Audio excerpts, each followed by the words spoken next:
So I wanted to start by once again taking this opportunity to invite everyone here to Unity in the Park. This is a picnic that we're putting on against bullying, and it's on June 29th from 11 to 3 at Idlewood Park.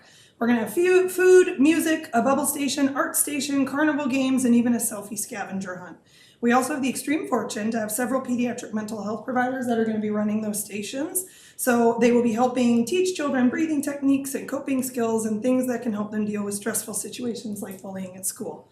Everyone's invited. It's open to all ages from any school district, and I really hope to see you all there.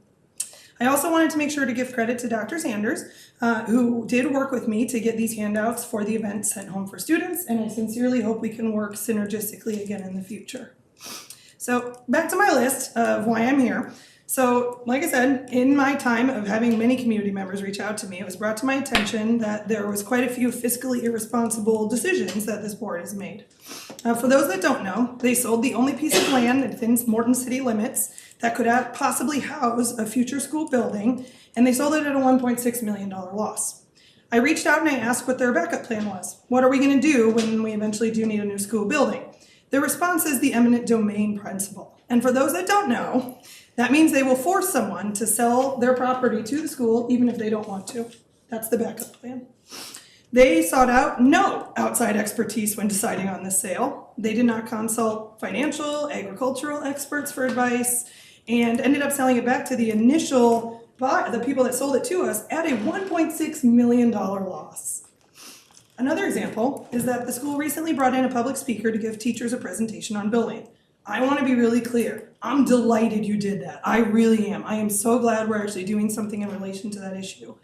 However, you paid $3,800 to fly that speaker in from Pennsylvania, and not 7-ish months ago, I offered to give that same presentation for free. And I even acknowledged you might not want me because of what I'm doing here, so I offered you the context of my mental health context to do that presentation for free.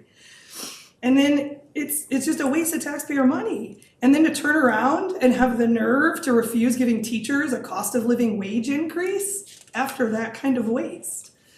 For 9 months, this administration and board has completely refused to engage in any community engagement. 30 seconds. None. Even though you are allowed to reply to speakers in the meetings. There is no rule against that. You can have a discourse. You are choosing not to.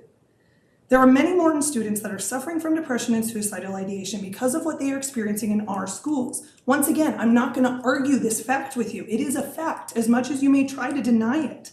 Many students have transferred or left or been homeschooled solely because they're being bullied to a level of desperation.